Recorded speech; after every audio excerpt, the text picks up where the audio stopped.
시장에서는 한화생명이 에큐온을 직접 인수할 경우 킥스 비율은 157에서 160% 수준으로 소폭 하락하는 데 그칠 것으로 봅니다. 다만 기본 자본 킥스는 48에서 54% 수준까지 낮아질 가능성이 거론되는데요.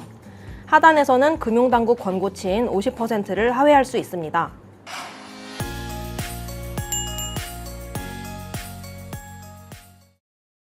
요즘 금융권 M&A 시장에서 가장 뜨거운 매물, 바로 캐피탈사입니다. 카카오뱅크는 마스턴 캐피탈 인수를 발표했고, 한화생명은 에큐온 캐피탈과 자회사 에큐온 저축은행 인수전에서 우선 협상 대상자가 됐는데요. 한때 부동산 PF 부실로 애물단지 취급을 받던 캐피탈사가 왜 지금은 금융사들의 필수 퍼즐이 됐을까요? 오늘은 보험사와 인터넷은행이 캐피탈사를 인수하는 이유, 그리고 인수 후 자본 비율과 주주환원에는 어떤 영향이 있는지까지 함께 살펴보겠습니다. 금융부 김보경 기자입니다. 우선 캐피탈사가 어떤 회사인지부터 볼 필요가 있습니다. 캐피탈사는 여신 전문 금융사, 이른바 여전사의 한 종류인데요. 은행, 보험, 증권, 카드, 저축은행은 대부분 금융당국 인가가 필요하지만 캐피탈사는 여신 전문 금융업법상 등록제로 운영됩니다. 자본금 등 기본 요건만 갖추면 진입할 수 있어 상대적으로 문턱이 낮죠. 하지만 역할은 작지 않습니다. 은행이 규제나 내부 심사 때문에 100억 원 중 80억 원만 빌려줄 수 있다면 나머지 20억 원을 캐피탈사가 채워 딜을 완성할 수 있습니다. 1금융권이 하기 어려운 거래를 보완하는 역할입니다. 사업 범위도 넓은데요. 자동차 할부, 리스, 대출 같은 리테일 금융부터 기업 대출, 구조화 금융, 투자 금융, 부동산 금융까지 가능합니다. 신기술 금융업을 등록하면 벤처 투자도 할 수 있습니다. 금융권에서 사업 확장성이 가장 큰 업권 가운데 하나라고 볼 수 있습니다. 그럼 이런 질문이 나옵니다. 등록제라면 직접 만들면 되는 것 아닌가? 왜 굳이 기존 회사를 사느냐는 겁니다. 답은 시간입니다. M&A는 라이선스를 사는 게 아니라 시간과 인프라를 사는 투자입니다. 새 회사를 만들면 전산을 구축해야 하고, 여신 심사 조직을 만들어야 하고, 조달 라인을 확보해야 하고, 거래처도 새로 뚫어야 합니다. 이 과정에 몇 년이 걸릴 수 있습니다. 반면 기존 캐피탈사를 인수하면 이미 만들어진 인력, 시스템, 영업망, 고객 기반을 한 번에 가져올 수 있죠. 이번 거래를 단순히 회사 하나를 사는 딜로 보면 안 되는 이유입니다. 그렇다면 인수에 따른 자본 부담은 얼마나 될까요? 먼저 카카오뱅크가 인수하는 마스턴 캐피탈은 규모가 크지 않습니다. 인수 가격은 241억 원 수준입니다. 은행이 비은행 금융사를 인수하면 가장 먼저 보는 지표가 BIS 비율과 CET1, 즉 보통주 자본 비율입니다.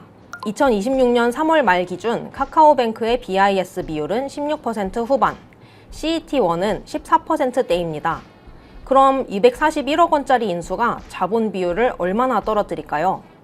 계산해보면 영향은 거의 없습니다. 카카오뱅크의 위험가중자산, RWA를 약 40조 원 수준으로 가정하면 인수가격 241억 원 전액을 자본에서 차감한다고 해도 하락폭은 약 0.06%포인트입니다. 실제로는 더 작을 가능성이 큽니다. 마스턴 캐피탈의 순자산을 감안하면 영업권은 약 30억 원 안팎으로 추정됩니다. 이 영업권만 CET1에서 차감된다고 보면 하락폭은 0.01%포인트에도 못 미칩니다. 즉 카카오뱅크 입장에서 이번 거래는 자본 비율 부담보다 사업 확장 효과가 훨씬 큰 거래입니다. 한화생명은 이야기가 조금 다른데요. 에큐온 캐피탈과 에큐온 저축은행 패키지 거래 규모는 9천억 원 미만으로 알려졌습니다. 한화생명의 올해 1분기 킥스 비율은 162.1%, 기본 자본 킥스 비율은 58.8%입니다. 다행히 인수 가격이 에큐온 캐피탈의 별도 순자산 9,500억 원보다 적은 만큼 영업권이 발생하지 않고 오히려 염가 매수 차익이 인식될 가능성이 있습니다. 따라서 영업권 차감에 따른 자본 부담은 크지 않을 것으로 보입니다. 다만 금융자회사 투자에 따른 규제 자본 처리와 연결 효과는 부담입니다. 시장에서는 한화생명이 에큐온 캐피탈을 직접 인수할 경우 킥스 비율은 157에서 160% 수준으로 소폭 하락하는 데 그칠 것으로 봅니다. 다만 기본 자본 킥스는 48에서 54% 수준까지 낮아질 가능성도 거론되는데요. 하단에서는 금융당국 권고치인 50%를 하회할 수 있습니다.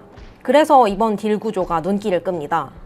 센트로이드 PE가 인수 주체가 되고 한화생명은 후순위 LP로 참여하는 방식인데요. 에큐온을 직접 연결 자회사로 편입하지 않고 펀드 출자에 따른 위험 자본만 부담할 수 있습니다. 사모펀드 출자와 비상장 지분 투자에도 킥스상 위험 계수가 적용되긴 합니다. 더욱이 한화생명이 펀드의 경제적 위험을 대부분 부담하거나 실질적으로 의사결정을 지배한다고 판단되면 연결 대상이 될 가능성도 있죠. 결국 센트로이드 PE를 활용한 구조의 핵심은 자본 부담을 제거하는 것이 아니라 자회사 편입에 따른 충격을 당장 반영하지 않고 시간을 버는 데 있습니다. 향후 에큐온의 경영이 안정화되고 한화생명이 우선 매수권을 행사하면 그 시점에는 금융 자회사 투자 차감과 요구 자본 증가가 본격적으로 반영될 수 있습니다.